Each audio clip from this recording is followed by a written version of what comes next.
How are you? I'm How's good. the rain that side? Oh, it's storming in Cape Town. You'll hear It's some storming. background voices, just of the wind blowing very, very strong. No, I'm also here in the Bloberg side. It's windy. And then my son had soccer this morning. So he, Yeah, he kept on asking, is it still on? well, soccer is a winter sport. It is a winter sport. Even when it's raining this much, he was Yeah. he was regretting it. He says, I wish I could have said I'm not available. Did they play though? Yeah, so I had to ask the coach to take him because then I wouldn't have been back on time. So we just Okay. took him in the morning, took him there, then I had to come back. So he'll come back with the rest of the team. Yeah. Okay. Yeah. All righty. So we are gonna talk heritage and culture. So I think my in my head, I've been in Cape Town now 5 years. Yeah. Before then, my mother lives in Limpopo, my grandparents in Gauteng, and all my family is there. And so I've moved around and I've realized with each place that you are in, there's a certain culture and heritage. First of all, there's different cultural groups that are there. Hmm. And for example, in Limpopo, you'll find the Venda people, Tsonga, Pedi, but you also find that there's also subgroups that are there that are happening there. And I was wondering, I'm picking up from the Western Cape, but I was hoping we can talk about, you can let us teach us a bit because I know even people who would be where I'm from would not know really what is the landscape here, the cultural Hmm. landscape in the Western Cape exactly. Yeah. Okay. So yeah, we're gonna have a conversation. I Yeah. think I should start. We're talking culture and heritage, and obviously, if we look at Cape Town, at the Western Cape, the Mm. so-called coloured people is the Yeah. majority in Cape Town. Okay. So Yes. I think I can't remember the last statistics, but I think they make up like something like 70% or less than Okay. 70%, but between 60 and Okay. 70 Yes. of the province's people. Yes. And that is then followed by whites, and then if we use the words that the government are using, black Africans. Okay. So that's the composition, and then Indians in the least amount of people. So I think Okay. Okay. that's the first thing that makes Cape Town or the Western Cape different to any other province, Correct. terms of the racial demographics. I think the Yes. second thing I want to say is that for myself, I identify myself as a black South African, not Okay. necessarily a colored South African. Okay. Because for Okay. me, it's a political understanding that colored was a term used by the apartheid government. It's a apartheid classification, and in Okay. South Africa, you're either at white or blacks. And for me, Okay. my political consciousness that makes me say that I'm a black South African. Um, Okay. because you have either white or you have black. And black, you have a broad group, and within that, it's different race groups, and within that, it's different subgroups. So Yes. that's where our conversation is going to be today, for me at least. Okay. And All I right. haven't studied this. I haven't written papers about this. I'm not an expert. We're gonna have this conversation, and I'm gonna give you my opinion as a Of person. course. Of course. I think it will just teach us more because I mean, for example, when you say you identify as a Black South African, so from a government point of view, like you're saying, or maybe with employment equity and all of that, then they would still we still have the classification. What would That's be the correct. difference, or how would you differentiate that? I had several experiences about this, because actually, sometimes there's a place where you can tick, where you say, okay, don't want to say, or something like that. So I would normally tick that. I'll give Okay, you so you one would tick experience. on other. yeah, other or something, don't want to. Sometimes they have don't want to declare or don't know or something like that. Okay, that's interesting. Okay. Um, but the one time I was at the place and I was registering for something, and this comes to that equity conversation. Mm, And I was registering and I ticked black South African, and the mm. guy that was doing the registration, he looked at me and he obviously changed it, because when I got, like, they give you a printout that you must sign. I'm like, but it says colored. I'm like, but I tick black. He said, Yeah. no, but this is for so that we can have this employment equity thing, and it wasn't Yes, it yes. wasn't for a job, it was actually I think it was to study something, and they wanted the Okay. statistics to show that they representative of Yes. all the races. Yes. And I Okay. was So, offended. so did you change it back or did you leave it as it was? I told we actually had a conversation. I'm like, but this is not my classification that I agree with. And he's like, listen, this is what it is. You need to sign it. Otherwise, we're going to sit here and we're going to have an argument. So eventually I signed it. I probably shouldn't have, but I did. Okay. But that for me is intriguing because I'm trying to maybe understand maybe where that comes from for you. Well, for me, as I said, like my youth, I spent in the struggle for liberation Okay. in South Okay. Africa. And that is my history. I attended my first political meeting. I was 12 years old. Um, Yes. actively involved that time, but that was my first political meeting, and that's where my political consciousness came.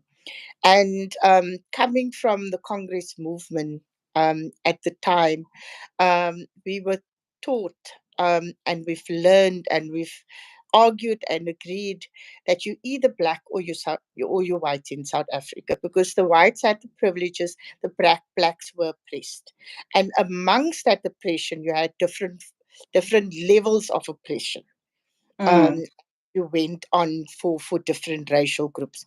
But because mm, of the apartheid history in South Africa, they wanted to divide. It was that whole concept of divide and conquer, and that's mm, why the different classifications were also there, and it were used very effectively. If you were colored, for instance, under apartheid, and you had straight hair and you were light skinned and you had blue eyes or green eyes or any other color eyes, people would actually go to the Home Affairs at the time, and they wanted to be classified white, and they had to do the pencil test. If it fell out of their hair, then they were classified as white. And that is the reality. People wanted to move up the ladder of racism, so that oh, better privileges, better education, better healthcare. They were guaranteed a job. If you were white, you were guaranteed a job in South Africa. There were privileges attached to that. And I think yes. same way, you had privileges attached to whether you were colored, whether you were Indian, or limited because of that division, using giving you a little bit Mm, more, and using mm, that to divide people further and oppress people further. So for me, that's mm. where my consciousness comes from. That's where my political Okay. understanding comes from, and that's why I see South Africa as black and white, and under the blacks you have different groups. Okay, I hear you. And that makes sense. That makes sense. Okay, so now culturally, um, what would we say about Western Cape? I know there are Khoisans in the space. Who else is in, if we're talking from a culture point of view? I think from a culture point, we obviously have a huge representation of Xhosa, Yes. with different clans and so on. We have Mm-hmm. colours, which is either Khoi, San, and some don't identify, which we'll probably come to later on. Mm-hmm. Then we have a smaller contingent of Indian people from Indian descent. So sometimes it's first, second generation Indian, third generation Indian. Mm-hmm. And And then you obviously have the whites. And then I think also, if you talk about culture, we should recognize that we have a refugee community, and that refugee Okay. community brings its own culture. And that is sometimes based within their country or within groups within the country. I think Cape Town have a huge contingent of, for instance, people from Zimbabwe, and within that Okay. you have different. And sometimes Zimbabwe, because they are border, they borders. Sometimes the cultures they practice are very similar, or sometimes even the same that are practiced inside South Africa, because some of the groups Mm, yes. sort of intermingled. Yes. Okay. Okay, yeah, no, I think I've seen the Xhosa obviously a lot. Then there's us who are coming in from from Estswana or Pedi and all of that, but Yes. not so dominant. Yeah, so Yes. you would the Xhosas are definitely obvious, and then probably the colored, yeah, as they are. Okay. So why would people not be able to or choose not to identify? Is it the same reason as you that you're not identifying whether you're Khoi, colored, or Xhosa? Oh, Amy. I didn't say I'm not Khoi. I said I'm Okay, so not colored. colored. Okay, okay, okay. We'll All right. work. I didn't say, because I think the First Nation, I need to recognize my roots linked to the Khoi community. If you looked at my mother, I don't have a photo of her. You could see the Khoi in her. Okay, Definitely not only in the shade of her skin, like in the shape, but in the features, you could see it. So okay, I don't say I'm not Khoi. I'm okay. saying I'm colored, because I believe the colored term were used Yes. by government to it's a derogatory term. That's how I see it. Okay, so culturally you identify as Khoi. That is the Or word contested. I identify as a mixture of different things. Because if you look so at how do my we roots, put it? yeah, I think let's if we talk about culture and heritage, Yeah. the one thing I didn't speak about is the role of Cape Town, or Cape of Good Hope at that time, with Mm, people that were brought into that. We were colonized by the Dutch company, a Dutch company, the East, whatever it was, I can't now remember the name, but by a mm, Dutch company. We were, but also part of that was bringing slaves into the country. Um, mm, so if I look at my heritage, if I look at my great, great, great, say several grades later, grandparents were brought in from Java, which is an okay. island in Indonesia, I think. So they Okay. were brought in, and not only mine, but a lot of Cape Townians were Mm, like have that same kind of heritage. So when mm, they were brought in here as servants and slaves initially, mm. but worked as servants. My grandmother worked as a servant in the White household. And that's what I remember. I used to see her on weekends. And that happened right into my teens when she retired. So Mm, that's the one part of my heritage. I'm not going to claim Dutch or anything like that, but I claim the slave history. So that's the okay. part, and I think that talks to my culture and how I do things and what I recognize as well. Because what I wanted to say about bringing the slaves is big Mm, Cape, a Muslim community, and the Muslim community comes from like initially it was called Cape Malay, and mm, mm, that was a subgroup of coloureds in Cape Town mm, under apartheid. So Cape Malay, and the Malay part is basically where they come from. It's actually not Indonesia, it's Malaysia. I was completely okay. wrong. That's where the Okay. Malay comes from. So if Okay. I look at my heritage or my culture, it's a combination of so many things. It's a Mm, combination of my Malay culture, mm-hmm. and I'm not Muslim. Let me say that outright. Okay. Um, and mother and the whole family is Muslim. Half of my other family is Muslim, but that is the one part, and the other part is indigenous community, Khoi, and Okay. San. That's where my roots come from, and that's what I recognize as my roots. But yeah, Okay. let me stop there as we're having a conversation. Well, okay. So the Cape Malay, it's about that they came from Malaysia as slavery through the slave routes. Yes, yes. They were brought in as Okay. slaves. Yeah. Okay. And now how do they exist in the community? Well, over the years, it's basically Yeah. mostly Muslim. So Okay. when you look, for instance, at the way they cook, the spices they use, Okay. at how weddings are done, how for instance, how when what happens when a child is born, all of those things Mm. come part from the Malaysian culture. So Okay. that's the one thing. But I should also, we're probably going to talk about how culture and heritage changes over time, because I think Yes. there's also been a big move in the Muslim community to go to aspire and use the teachings of the Saudi part, because Okay. if we talk about 50 years ago, Mm. uh, probably 90% of Muslims in Cape Town were probably from Malay heritage and Okay. recognize that. But over the years, with people traveling to Mecca and other parts, Mm. they used and they recognize Saudi as their root, as their foundation. So things Mm. change all the time. Okay. All right. So, and then Java, which is probably what your ancestors come from, which is the Indonesia. Do though that group, does it exist differently right now?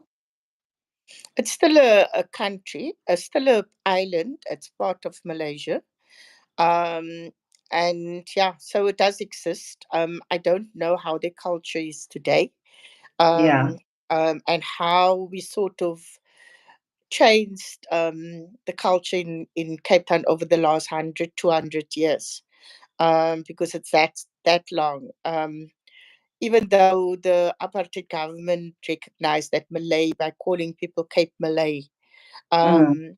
um, and had that as part of the culture. So you were Cape Coloured or you were Cape Malay. That's how the coloureds were recognized. I don't know if there's other groups, but under Mm. apartheid, you that. And the Cape Malay basically meant that you're Muslim, and the Cape Coloured is you coloured. Um, but I think the Java link, that's a heritage link of 200, 300 years ago. And there's no influence today in terms of a connection between how we live our life now and what they're doing in their country. I personally would love Mm. to visit Java one day, Mm. to go back and see. Mm. But or just because of that's where my forefathers came from, six generations or Mm. seven generations ago. Okay. Okay. I think that makes sense then. So the Cape Malay you would see right now as being, firstly, you can see the Muslim community, and in all that they do, it's different. And then the Cape Coloureds would, they're not predominantly Muslim. That's what I think you're saying. Under Or apartheid. some may have converted. Yeah, you must understand, under apartheid, that was the division. And Okay. like apartheid, it was everything, it was made up. Yes. Because when I was a child, I would dress up, whether I'm Muslim or not, on Or Eid. not. I would dress up on Eid and go and visit and greet people because we were a neighborhood. Nowadays, Yes. where I live, I know still up till today, neighbors would send cakes and stuff during Ramadan. Especially the 15 day, which is the halfway point, they make buba. Would get buba from our neighbors. So Yeah. I think there's still that integration taking place. Yes. Um, Yes. Yes. Okay. All right. I think that's very interesting for me. I didn't know this part. So, okay, let's maybe do talk about then the cultural and heritage changes. Like, how has it evolved through time? because I also know in culture things are not done the same way anymore. So what has changed now again? I think if I look at Cape Town and growing up here, um, there's certain things that evolved. How we do certain things, I think there's still the foundation is there, and that Yeah. foundation still um, sometimes it's based in religion. Okay. So you're born, like if you're born Muslim, 7 days you get a name. If you're male, you get circumcised, things like that. That's part of the culture. But Mm, it's also based in religion. I think broadly in terms of colors, you're born, you certain time you get baptized, you go to church on a Sunday if you're religious. I'm not. Um, so if you're religious, you go to church. By certain age, you get whatever whatever that called. Can't even remember, but you get taken into the church, and that sort of remains the same. So the foundation still remains the same. I think okay. things that have changed is not sticking to or not clinging to some of those sort of outdated Traditions. yeah, traditions. Mm, um um there's for instance, there would be a division between where men sit and where women sit. I think that's no longer there anymore. People integrate, people sit. There's certain things that I still won't do. Like Muslim men don't touch, they shouldn't, according to religion, touch someone that's not their wife or daughters or so on, or family members. So generally, if I meet a Muslim man, I wouldn't put my hand out and greet him, okay. unless he puts his hand out, because I don't know Outfit. he's gonna. Yeah, if he takes his hand and we do a handshake, that's fine. But I wouldn't Okay. do it on my own. I'll basically wait and see the cue from him.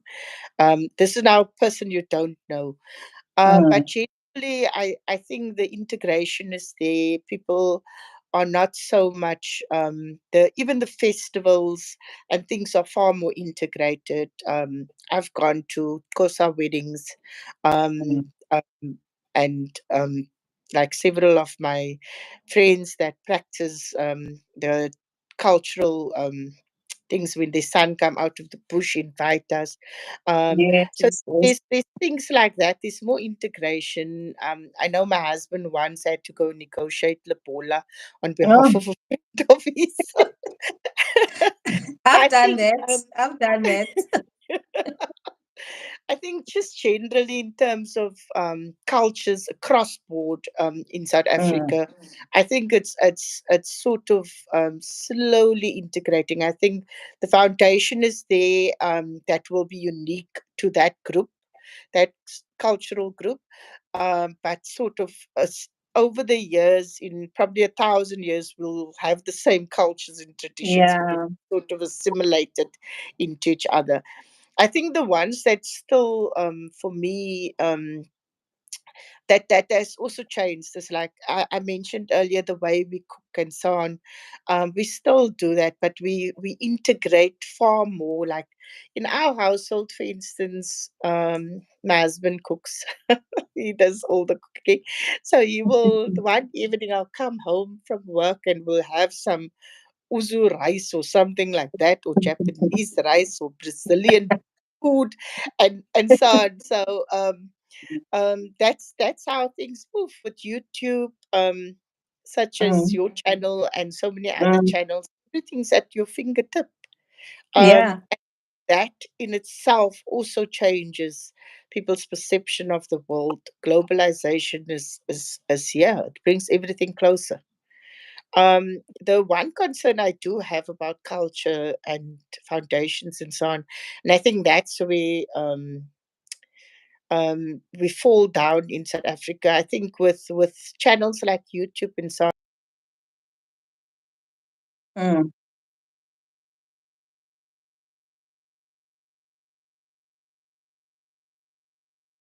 Mm.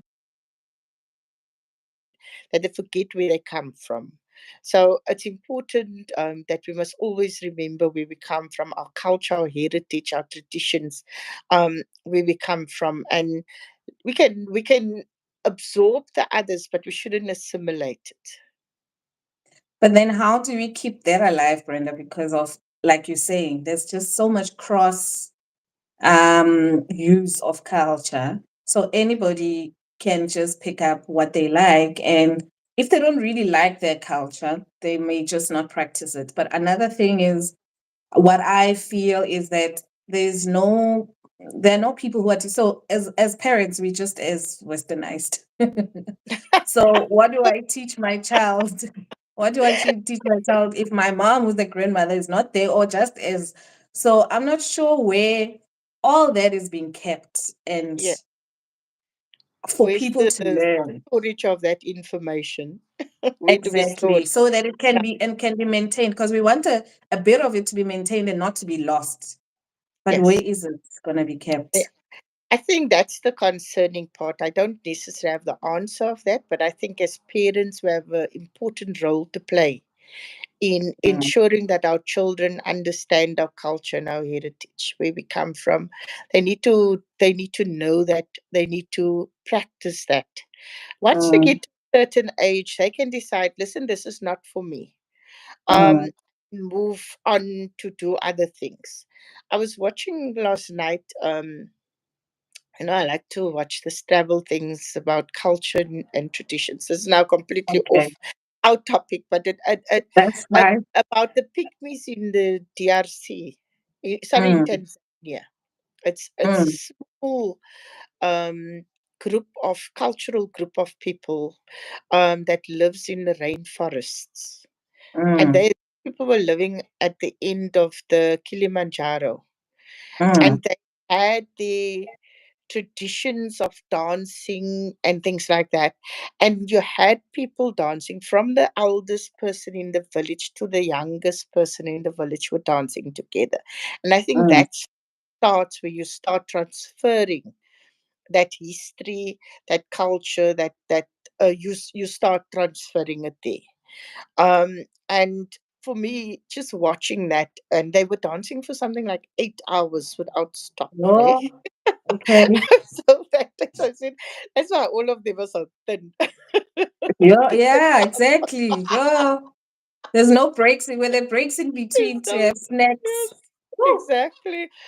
So my thing is that was interesting to see, but I think the transfer of the knowledge about your culture, the practices starts there. Mm, yeah.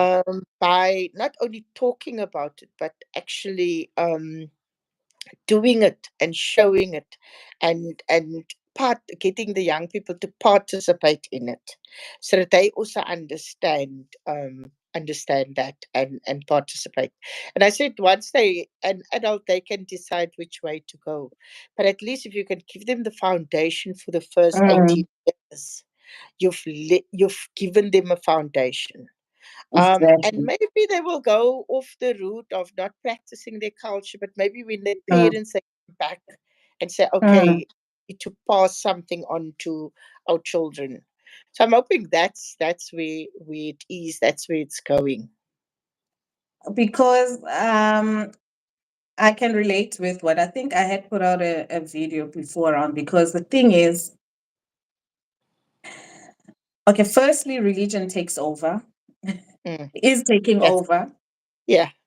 So you're finding that there is the war between that, to saying, what are you practicing? You find in a family that is highly cultural. Let me Mm, give maybe a Zulu family, for example, that are highly cultural. They know this is what we do on weddings, this is what we do. We slaughter, we do this. And then you mm, find a family member who's now Christian and all that. And they come in, there's supposed to be an event or a cultural event, or maybe a message to the family to slaughter and do something like that. And mm, then half of the people are participating, and some will say, no, I'm a Christian now, I don't practice. And this you will see normally when, because there's what can I say, hierarchy, or maybe there's responsibilities to different people depending on their role in the family. For example, if you're a firstborn child, or you're either you're a boy or you're firstborn, there's certain responsibilities to you as a mm, firstborn to say nothing happens if you're not there.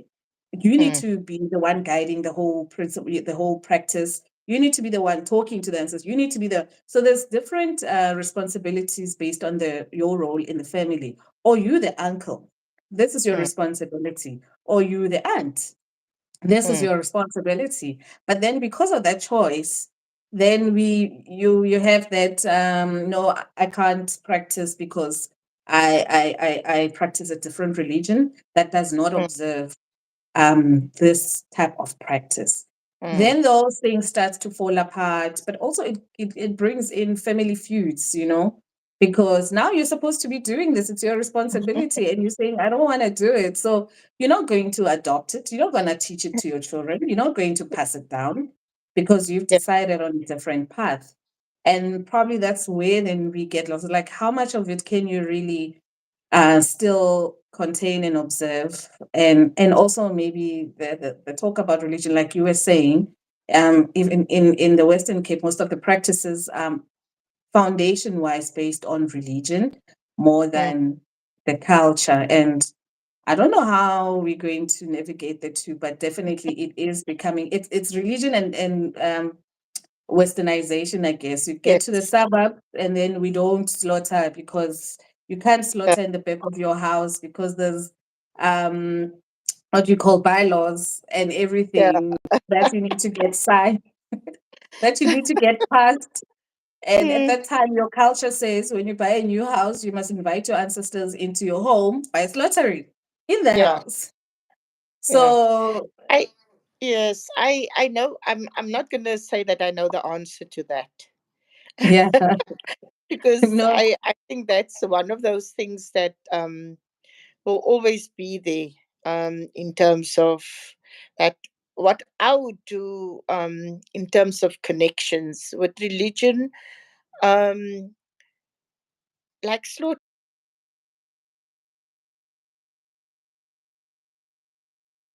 okay,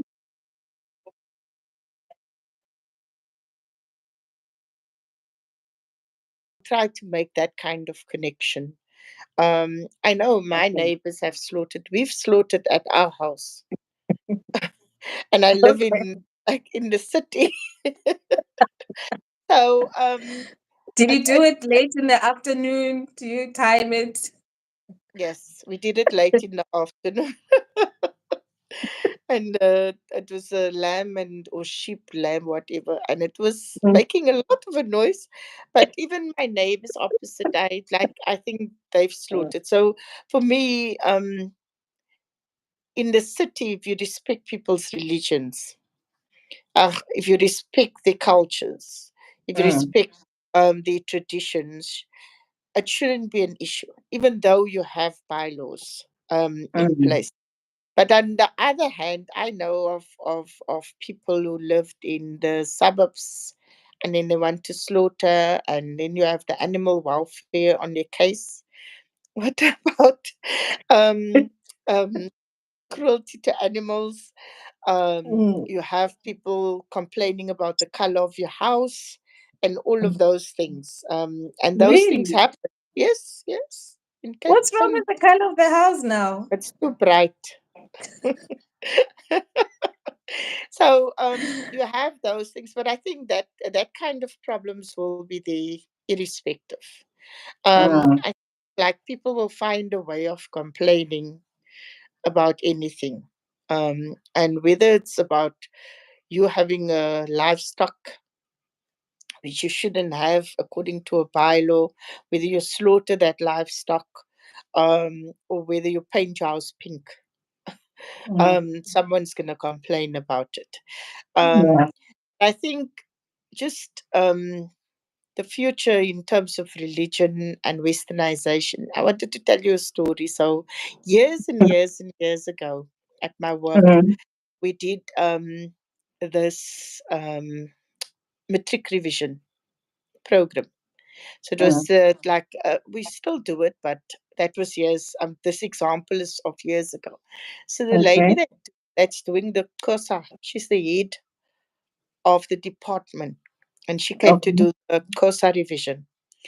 So Okay. after that, so I chatted to her so off air, and I said, so um, how does it work with the kids going to school now? The schools are they go to whichever school, and how do you ensure they don't lose their local, their indigenous, their language? Because you Mm. go maybe to a Model C school or former Model Mm. C, into Mm. it, you get taught in English, maybe as a second language, you do Mm. Afrikaans. What Mm. happens? Kosa? And she was telling me Mm. this story. She said, with her children, because her children goes to a private school, Mm. they always talk Xhosa at home so that they can speak and they don't lose their language. Okay. And one morning, the kids left without taking the key. Okay. And then what she and her husband did, they wrote them a note and left a note for them at the door. And then the evening they got home, the kids is outside.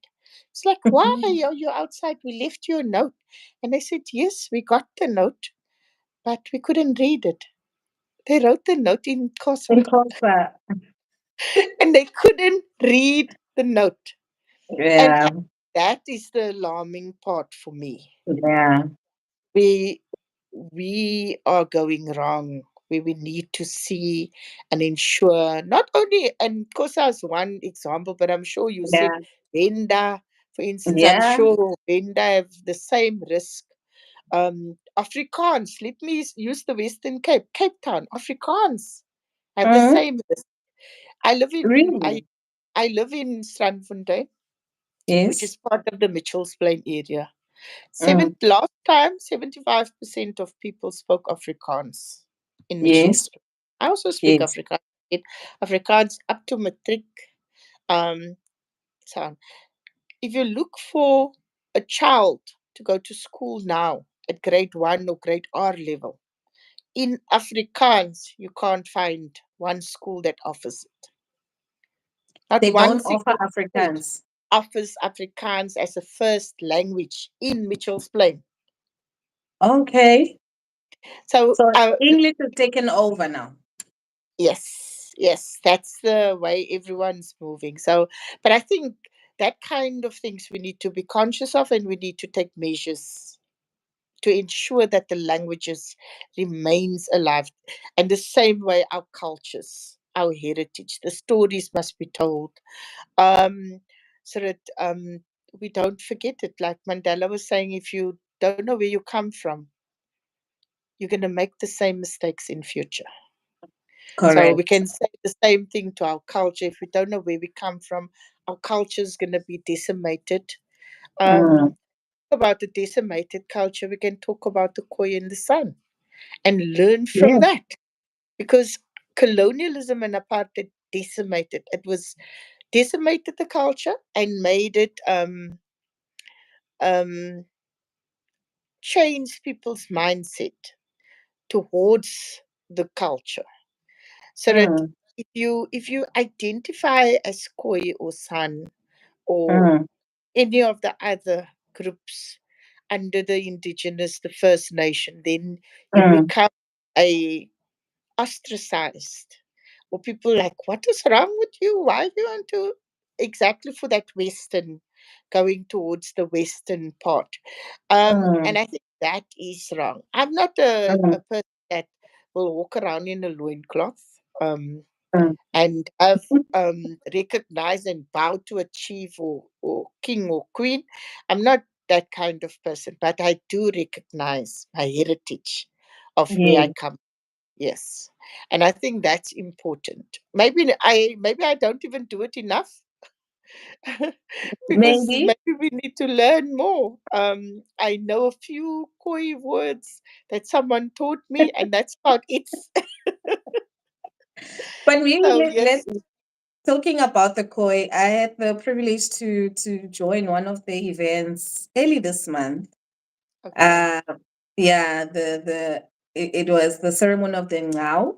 if I'm saying it right, with the affirmation of indigenous identity, and that was the Mm. ceremony where people were being identified. So I attended that because of my curiosity, and that's why I learned a few words as well. So I've got like three more extra words in my vocab. So so I'm happy about that. And but I keep on Yeah. referring because I kept on saying, "How do you spell it? How do you spell it?"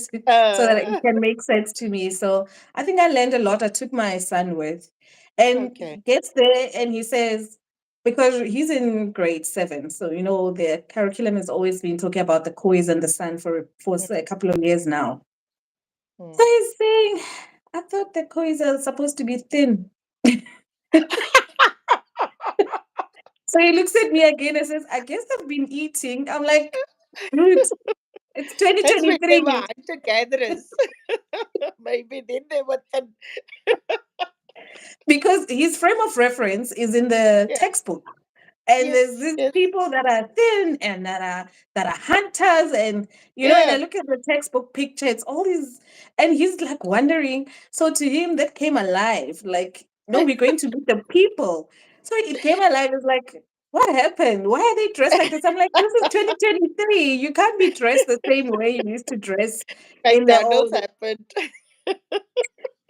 But it's like, oh yeah, I guess they've been eating as well. I'm like, they don't hunt that much anymore. Now Mm, we buy yes. food. Yeah. So They're no so longer living off the land as they should. Yeah. no, no. But But that also tells the reality to say it's not linking up. We're talking mm, history, yes, but can you also talk where the people are now, what's going on now? mm, Where are they? Because I wanted to understand, so where's the rest of the nation? Because you can see, like you're saying, the features, the face, and I can see this would be a koi, or you can see these people are khoisan. So, okay, mm, so from the features, from the color of from the hair, that you mm, can see, but mm. where's the nation, where's the rest? Yeah. And that was my interest. Yes. I think these small groups of people still living according to the real culture. Yes. The rest has been decimated, I think, which is the sad part. I would be interested to know, and I haven't actually seen, I don't have children at school, to see what the textbook actually say. Because remember when I was at school, and I'm talking in the 80s, my age Okay. away, in the 80s, what we learned about Harry die Strandloper. Okay. That's this guy Harry that were walking on the sea, and then the Dutch ships came and Uh, they could communicate. Which mm, is, if you think about it, how can an indigenous person that were never exposed to anyone speak Dutch? They could exactly. communicate. Yeah, so that was the kind of history that we were taught, which we didn't agree with, but that's the Mm, so it would be interesting for me to see what the history books say now. Um, mm. do they, for instance, use Harry's real name Utsumato, or do they still call him Harry die Strandloper? I have never heard of Harry in my kids' Okay, curriculum, book. but I will double check. But I will double check. I think they always just say, if you say what you're writing about, it's we are on the syllabus about the Khoisan, and not necessarily about the people, just what they've been, what they do, Oh, what they eat, and all okay. that. But I'll check for Harry. Maybe I missed a Harry somewhere. I'll check for Harry somewhere. But Yeah. yeah, I think that's what they learn, and but it's not the reality, because now I had to go and say, okay, here's the real person now. Mm, And yes. it's like talking, she's like, I can't comprehend this. And yeah, so I guess it's about also finding just making sure that that heritage stays, because now I want to show somebody who is an indigenous Khoi, and it took long. Yeah. And most children have not even probably met one who would say, I'm the one, and it's in their syllabus. And to Mm, talk about this is our lifestyle now. Mm. and Yeah. as opposed to what it was before, etc. So I found that as a privilege for me to see and to take him with me, actually. Mm. But Yes. I want to talk about, I want to actually ask now about the Afrikaans thing. Mm. So, okay, let's take it Cape Malay coming into, what was the language coming into Cape Town at that time? Because was it cannot be Afrikaans? I don't know.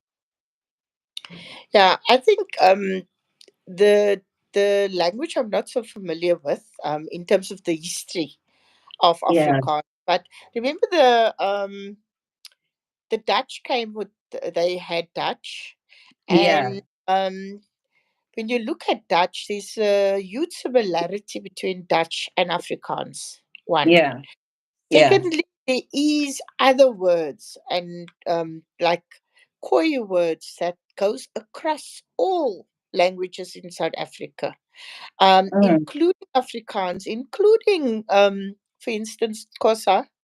There's mm, words that mm, come from that era, and then there's probably words that come from the Malay as well, mm, that is mm. incorporated into Afrikaans. So Afrikaans is a mengelmoes, so they call it. It's a mixture of Yeah. different languages. Let me tell you Mm, an interesting fact. I went to the Netherlands a few years back, mm, and I was staying with this one Dutch lady, and she took me around and showed me, and we always spoke about Afrikaans and so on. And then on one of the big buildings, they had this writing, and she mm. asked me, "Can you read it?" And I could Okay. read it clearly, like I read Okay. English or Afrikaans. I Yeah. could read it without any problems. I could read it and understand it. Yes. And I was reading it and I translated it to her in English, and she said that is correct. So there is still that. Um, the Dutch say that we speak Afrikaans is like the language that the babies speak.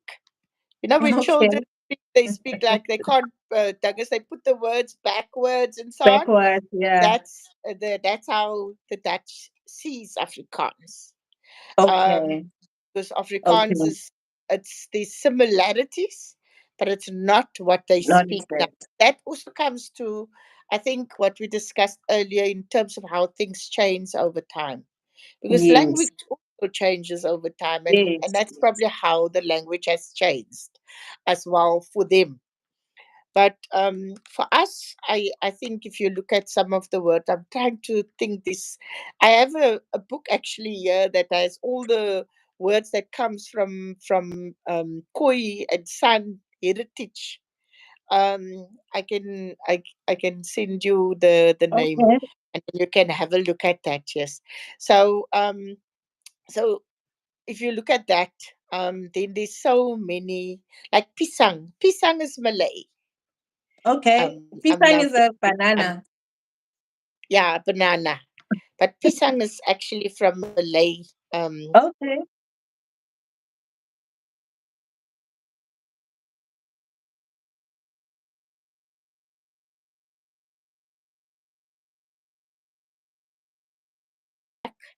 Yes. That Yes. Yes. comes Yes. from Khoi. Yeah. Okay. Yes. Yes. And then there's other words, but I can't now remember off the top Mm, of my. There's quite a few. There is just to a point I wanted to make about how do we ensure that the language, that our culture remains alive and alive for the future for young people.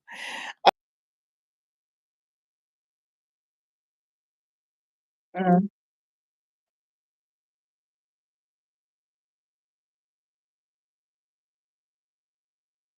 In Lavendale, he runs a mm, class teaching Khoi language, mm. Okay. and he taught himself over the years. Okay. And one this book that I'm talking about, he actually brought out this book that has words and phrases in, and it was sponsored by UNESCO. Um, Okay. so he does that. We've done as Bush Radio. Um, we've had him on air teaching people different phrases and so on. How do you greet? How do you pronounce certain things? What is some of the words like Table Mountain has a different name? I can Um, imagine. yeah, exactly. So all of that, and he did that actually on air, which was Okay. interesting. Yes, Okay. No, that's interesting. So now it means Afrikaans, like you're saying, it's a Mingumu. So it was kind of like a language that was created in South Africa mm, with a yeah, mixture of all of these because, yeah, that would make sense because I always used to think, but there's no way the slaves would have arrived here speaking Afrikaans. It must have maybe evolved and like you're yes, saying because there were now yeah. Khoi indigenous people who were already here bringing in their version of it, but now don't the Khoi now mostly also speak Afrikaans? They do. The language is dying out. And I think that talks to us. What are we doing now? There's a few people. There's one lady that died recently in the Northern Cape. She was the oldest person that actually spoke Nama, and she Mm, died. But what she's done over the years is to record. okay, Was part of a okay. project from one of the universities where she would actually record words and how to pronounce, how to greet, how to have a conversation. She would Mm, actually record that. So that kind of thing is there. okay. Sorry. I visited Namibia, Mm, Keetmanshoop, and you mm, have a huge community of Nama living there. okay, And there people speak Nama. Um, okay, in okay. Keetmanshoop and other parts of Namibia. So I think it's possible. We just need to think about it. It shouldn't be about chasing money, but actually wanting to Teaching, preserve our heritage. That's what it should exactly, that be the motivation. Then we can exactly. succeed. Yeah, because I think that's where we are. Our language is moving. Is most of our kids speak English. They can't even speak any Venek. Thank God for my kids who speak Venek. My children learned English later. So Okay. yeah, so they first spoke Venek. But I realized coming to Cape Town, one of them was kind of like quickly wiping out the Venek into English. But that Yeah. turned around again, so at least they can speak Setswana, and Mm, they so that's how we speak at home. yeah. And but they will also then speak in English. Though the school put a lot of pressure in saying this child needs to speak English every day at home. It's like, Mm, hey, no, wait. yeah. You can Yes. read the book, but I have to be able to tell you wash the dishes in Setswana. Because when I'm mad, I'm not going to scream in Yeah. You're English. not going to say, wash the dishes. You want to say, No. Yeah, so you need to understand me. So yeah. I think it's about preserving it, but also not. I find that the younger people, like my age parents, we don't really make an effort, honestly. We don't. I think we are the ones that are fast tracking this Mm, yes. disappearance of our cultures. We kind of like we were fast forwarding it. The Mm, kids, the way we talk, we don't talk to them in our languages. We yeah. don't go back home and practice what we are the ones that are actually like, oh no, I'm not gonna do that. I'm not going there. And it's really not helping, honestly. I Yeah. think I find that with a gap, we are the problem actually. Yeah. True. True. Yeah, I I saw think I there see was a question, yeah, to tell about Kapse Klopse, Klopse Kap. Kaapse Klopse. So the Cape, what's it called in English? I don't know the English word. What is it in Afrikaans? Kaapse Klopse. That's the word. Oh, Uh, okay. the two words rather. So I think again this comes to our heritage and our traditions. The originally the Cape kapsaklopse. Let me use the Afrikaans word. Yes, that's fine. I know another word, but I don't think it's the politically correct word. That's why I don't want to use it. Okay, okay. So, when you look at the start of it and where on the 1st of um, January, Mm, they basically, if you look at those years, 1816 something, that was the day the slaves were free. And okay. they would then parade the streets. And the clothing that you see, you'll see they wear this silky outfits. It's always Mm, made with silk. It's bright, mm, got mm, sequins and stuff in. mm. Um, and the reason for that is, and it's because they used to mock the um, colonizers and the way they were dressed. Okay, Um, so that's where the clothing comes from. The face okay, painting was exactly that. It was to paint their faces when they mock the masters. They don't know who they are, and okay.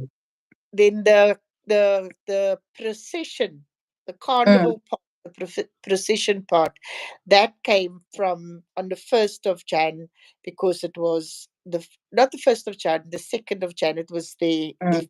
a free day.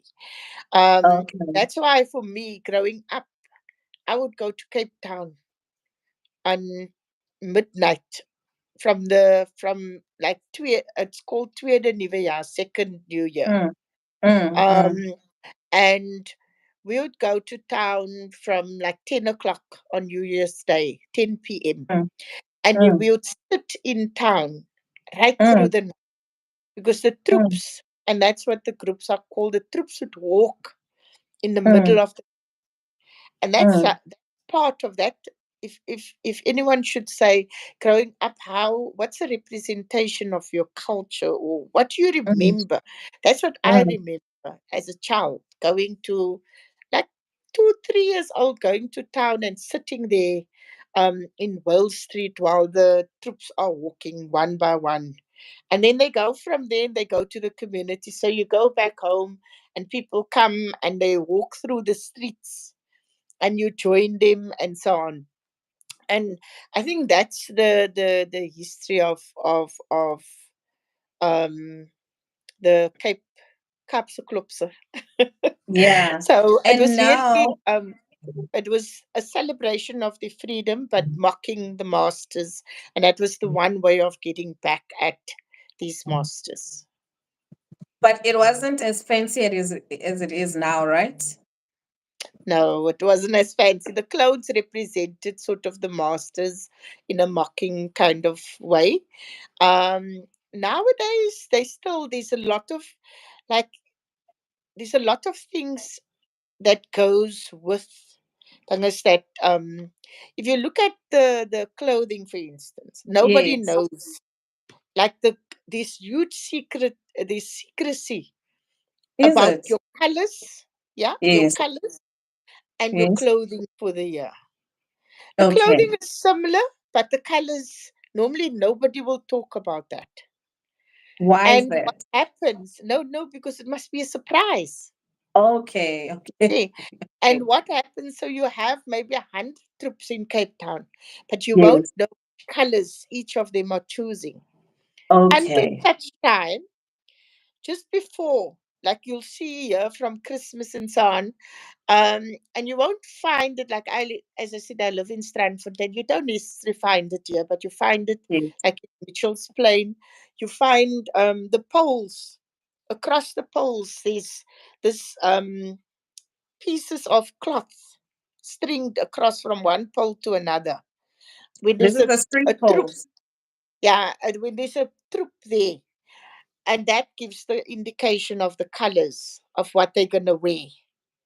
You see, Okay. so that is, as I said, there's huge secrecy. You normally don't know what, only the troops know what they're going to wear.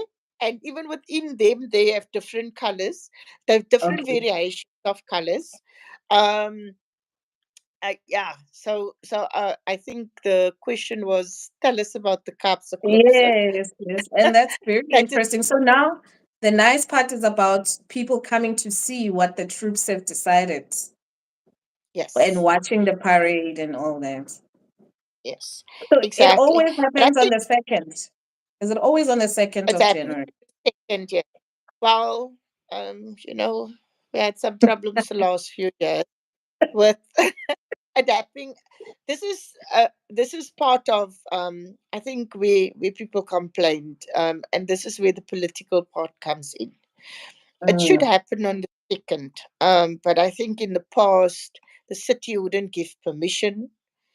This is something that has happened the last 300 years, and you don't want people to parade through the streets of Cape Town.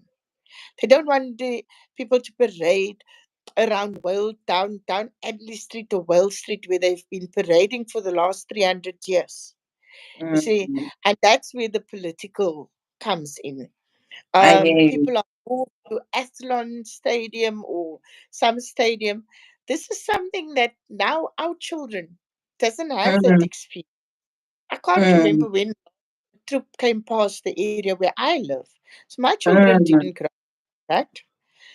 But I mm, think just in terms of how things move and so on over time, I think if we look at the Kaapse Klopse, um, currently it's bringing a lot of young people mm, into it's a year long commitment because you need to mm. practice for the whole Yes. year. You need to, Oh, those moves yeah. that happen overnight. Those moves must be practiced. So it keeps him busy, it keeps him away from doing other stuff. Secondly, you have the bands in it, the big bands Yes. kind of thing. So young people are taught an instrument and they practice that instrument. And obviously, the closer you get to summer, now that it's October, when it goes to October, then people start practicing more and more because now it's Mm. crunch time. So you have that, young people getting learning musical instruments, and which in most instances the parents can't afford to Mm, actually get them the opportunity to learn a musical instrument. mm, And the discipline of participating in that. Um, mm. so all of those things, I think, has a social impact in our communities Yes. as well. Besides the Yes. cultural, and our heritage, the cultural aspect and our heritage, and recognizing that as part of our heritage. Besides that, Mm. it does have a huge social impact as well. And I can then there's understand. several things. So, like I spoke about the colors, for instance, the Yeah. hats, all of those things. Yes. There's stories, Yes. our stories on each aspect of Yes. Yes. what they have, the umbrellas. Why do they have Mm. the umbrellas? Because remember, the Dutch used to walk with umbrellas. That's why we have umbrellas. They're mocking. Fun. Yeah. Yeah, they're mocking. No, no, they're not making fun. They're Oh, mocking they're because mocking it them. was a way of getting back at the masters. Yes. And the And, houses, sorry, the houses, the Cape Dutch the houses, the color, those yeah. who come, I don't know. I'm not gonna lie, I don't actually know. I know it's got something to do with the heritage, but I don't actually know why they have it so bright in colors. I wanted to say, besides the Kaapse Klopse, there's also the Yeah. Cape Malay choirs, which Okay. is another aspect, of this of Okay. the culture. This is and this is where the Malay culture comes in and Okay. influence what we do today. So these are Okay. choirs, but it's normally male choirs, and Mm. um they sing a range of things, but what they would normally sing is things like, they speak about the Dutch coming to Cape Town and colonizing us. So they will sing Mm. things like, Daar kom die Alibama, my kom oor die see. It basically means there comes the Alabama, which was one of the Mm, ships of Jan van Riebeeck, mm, and they mm, come from overseas and so on. mm. So they speak the language they use is not necessarily 100% pure Afrikaans. It's Afrikaans. yeah, it's got some mixture of Dutch in there. Okay. Uh, yes, and or some words. Let me say, some words Yes. are used that have a Dutch that would be used in the Dutch language. And they also again they practice for the whole year, and then they go out and sing at different places, sometimes at events, but they also have competitions with each other. Oh, So this is besides the klopse. This is okay. another I've never aspect. experienced that, hey? I've never experienced the choirs.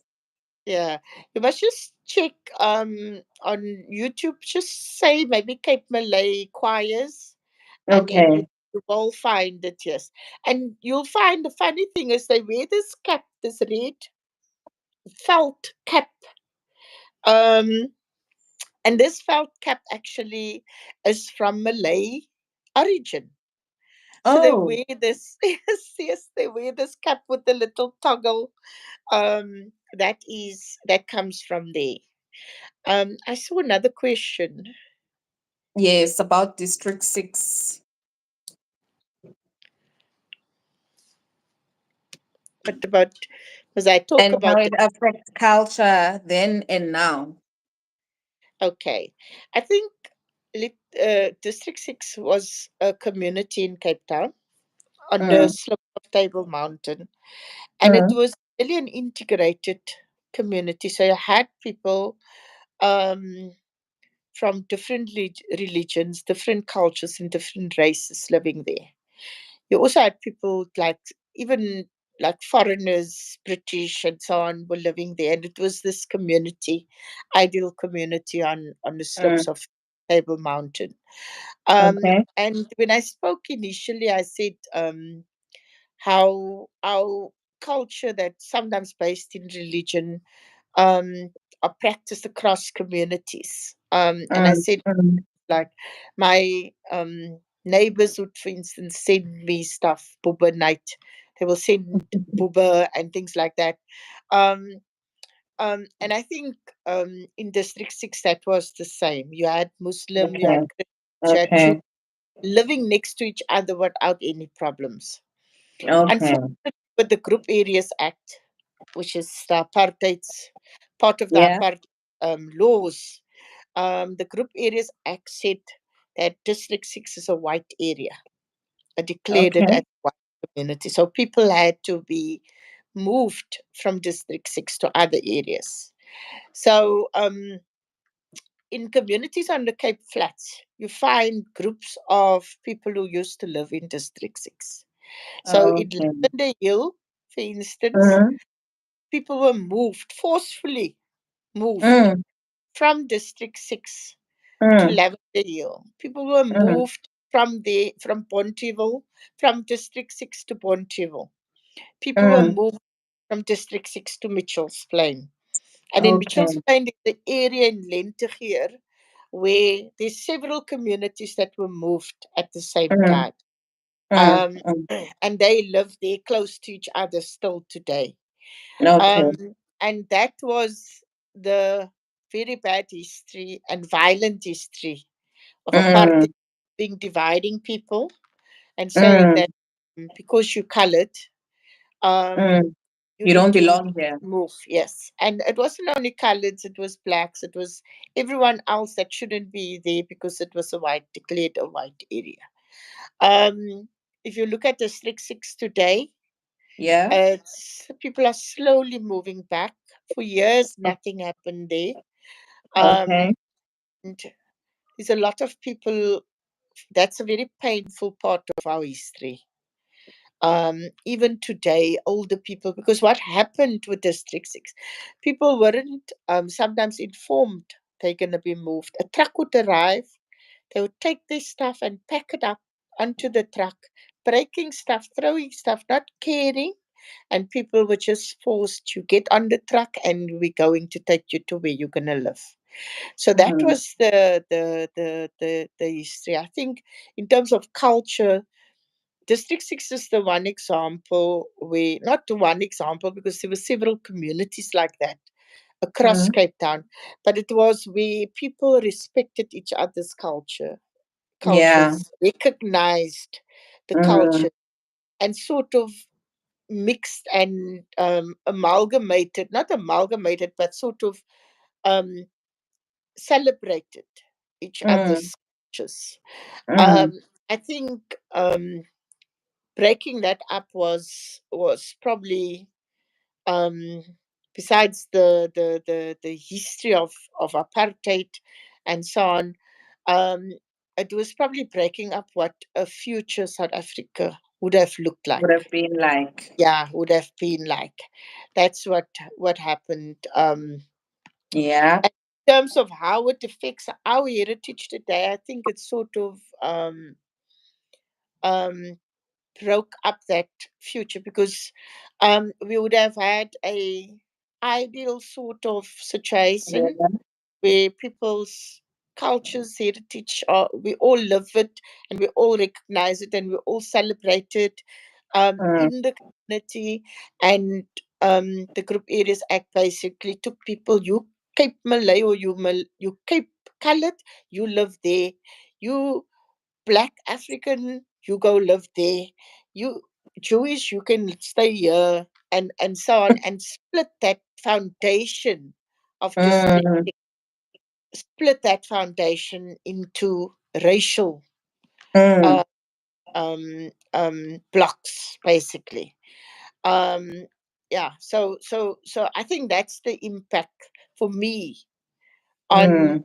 It was really an impact on our future, Yeah, so and what District the 6 future was would actually look like. it was actually ahead of its time. It was a bit premature for it at the time because now Yeah, we're trying to dismantle exactly what the struggle was about yes, for us to live together. But I guess it was ahead of its time in how it was composed initially, and it was not the plan, part of the plan. yeah, yeah, So yeah. so I guess the people trying to move there now probably younger people, maybe not so attached to the history, or are we finding that people that are still were part of that history where they moved are trying to get back? Is it But there both? are some people. There are some people that moved back. Okay. That that live there in District Okay. 6. They're obviously Okay. very old at the moment. Yeah. But there are some people that were younger that time that lived. Yes. I think um, moving back is one step of dealing with the wounds Mm, of District 6. Um, but there's a lot of wounds that haven't healed. mm, For me, I like the fact that people are moving back into District 6. And mhm, the reason I like it is because I always used to say, when we drove past there and the land was standing there empty, after more than 50 years, I always used to say, this is a smack in our face. mm, Forcibly removing people and in the land mhm, standing like this. This is a smack, another smack in our face. mm, And for me, that's why I like the fact that people are moving back. In terms mm, of moving back to District 6, you must have um, a link, a direct link to District 6. So your parents or grandparents or great grandparents must have lived there in District 6. And you can prove that they live there. Oh, Yeah, it's not just okay. a free for all. You can't just move Okay. into District 6. There must Okay. be a family link in terms of you getting a house in District 6. Okay. I It's see. not like, oh, this is a nice apartment on the mountain. Let me move I here. thought I Uh, thought maybe it's open for all of us. no, no, no, no, no. It's only open for descendants of District 6. Oh, okay. All right. So Yeah. it depends on who's interested still too. Yeah. to reclaim that for Yeah. themselves. Yeah. I think the biggest problem, and I think this is probably comes with claims across, like across any, maybe even we in Limpopo there might be people who want to claim, and then they can't. The biggest part with the claims, in District 6, like my grandmother lived in District 6. My one Okay. aunt, my grandmother's sister, they were forcefully removed to Lentegeur. That's why I know exactly where in Mitchell's Plain there's a place where people were moved to, from Mm, so my grandmother lived there, but they rented the place. okay. Um, so because people rented the place, they don't necessarily have proof. Like 60 years later, you don't have proof. I don't have Yes. proof that my grandmother lived there, except her telling me that they. Ah, And she even told me, and my uncles could remember a little bit about it. Um, oh. no, the guy who owned it, I can't even remember. They lived above a coffee shop, and the coffee shop was the owner of the coffee shop was the owner of the place they lived in, and they Mm, rented it from him. And in terms of the history, he wasn't South African. He was either British or Scottish or Irish. I don't know, mm, one of those, one of the UK countries. So mm. that is, the thing. So that's why for my family, we never put in a claim because we can't prove it. Oh, of course, And I think then that's you don't just, have a title deed or yes, anything that shows that you lived there, so you can't yeah, really claim. Oh yeah. no, that's bad. But yeah, but besides that, remember how I said the apartheid government came with, it's almost like a modern day, like today Mm, it's the ends that go and evict people. At mm. that time, they also had a unit that evicted people, and those people came. They took your stuff and threw it, and a lot of documents and things were lost in that Lost. process. Yes, so that is another aspect. So even if you could, Mm, but in some mm. instances, those documents were lost. Yes, I was gonna say that to say anyway, who keeps documents? And they could have been lost in the move. And then there's lots of things. You moved to this place and then you moved again and Yes, all this, and then you've lost all your, oh, okay, no, no, that's a so now what was I gonna ask? I think it was around the claiming. Oh, now if you can prove, do you still pay I or don't you know. get it for free? I think you get it for free, but then you Okay. pay rent. You get it for free in the sense, but you pay monthly, and it's Right. like you're renting or something like that. Oh, Yeah, because mm, you can't sell it. Yeah. So I don't know. Maybe we can find out about that yeah, maybe more we can find. about that. And then you can do it, Yeah, I guess. But true. yeah, Okay. All right. Yeah, we've even gone to 1 hour and 17 minutes. sure. I see now. But it was very insightful, especially for me. I am going to share it so much. It will help a lot. And I normally say in the office, if I use stereotyping, myths, everything, I don't know what to call it, that I know whether in the Northwest or in Popo is being said, Mm. then I'm 100%. Ever since I got here, I've been proven all wrong. So, for example, I would say I've got a colleague who is Indian. I'm like, why are you Christian? As far as I know and where I come from, all Indians are Muslim. Yeah. Where did you meet Christianity and all of it? Because that's our understanding, because there's so very less Muslims in our community. We really don't understand the religion and we mix it up with culture. And according to us, Indian people are the only Muslim, and that's it. It ends there. Mm. Don't argue with us. That's what we know. Then I come here and I meet Christians, and then I meet colored people who are Muslim, and I was like, okay, now I'm confused. So I always say people mustn't ask me about a person's race. So you mustn't ask me to guess. I cannot tell the difference. I don't know anymore because I'm also, for some reason, still learning to pack it in my mind to say Mm. religion, race, culture. So it's not so obvious. And another one was, oh, I think another one you would know. Uh, it's kind of like, I think it's just a misconception. Colored people fight a lot. Colored people don't have teeth. And I got to, I'm like, I have not even And my seen one own teeth. no, I got to, I'm like, guys, I have not seen one who has no teeth. It's been Yeah, so many years. So I'm not sure now where we get all of these stories that are so yeah, like they're there, and it's kind of like a belief. It's a thing. yeah. It's It's going on, myth. and I'm Yes. yeah, it's a myth, and I'm thinking no, but that's not the truth, and the level of people that are educated and the lifestyle. And I also realize there's classes. There's it's like in our community, there's this class and that the people class each other. Like, Mm. okay, so it's not the same. So because I would refer to saying, oh, I cannot say you're all from Mitchell's Plain, for example. Then somebody will get upset. No, no, no, no, no. I'm not. Yeah, like no. Yes, yes. And they'll tell me, no, there's other groups that even if I'm colored, I don't relate to, or we're Mm. not the same. And for Yeah, me, it will be like, why? What's the difference? yeah. What For is me, going it's on? yeah.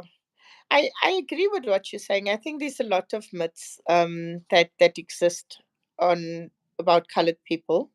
Um, some of you you mentioned some of it. I think the one with the teeth, people always said is because we eat so much fish, which is Apparently, completely nonsense. Like really, what does fish have to do with your teeth? I mean, But If it's got something to do with the ocean, Durban is right there. PE is right in the yeah, ocean. I'm sure there's exactly. just as much fish as there is in the Cape.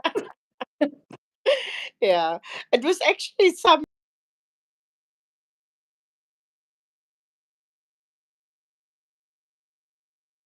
Yeah,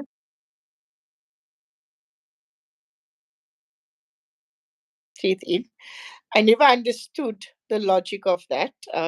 As I said, I have my own teeth. I really don't have, because and the ones that I know that don't have teeth is because of a particular reason. My one yeah. friend have four teeth, the front four teeth, because what happened is when we were at school and we played baseball, somebody threw the bat and threw it in her mouth. So she lost three of her teeth. So there It's were a normal logical reason. reasons here. Yeah, these logical reasons. Um, but I think for me, just the point you made about someone saying, no, I'm not that kind of colored. Because I think class plays an important role in dividing people, but also color plays an important role. Like if you have straight hair, for instance, you're Mm. considered prettier. If you lighter skin, Yes, you're considered prettier. Um, and those things happens and it plays itself off in the family even.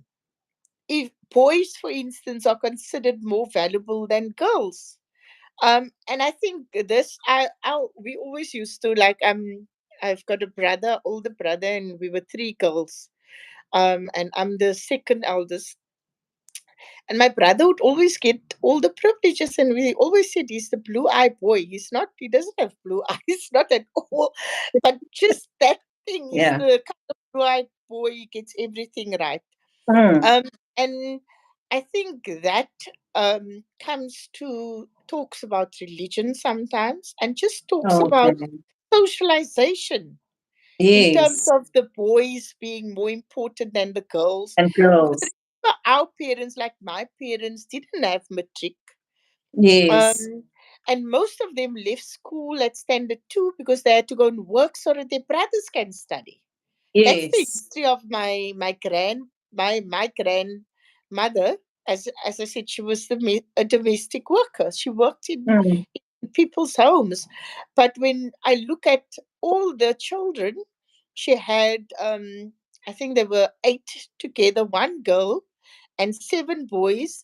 And some of Mm, the boys had to leave because the one uncle, the eldest one, he was the cleverest in the family, and he had to mm, go to study.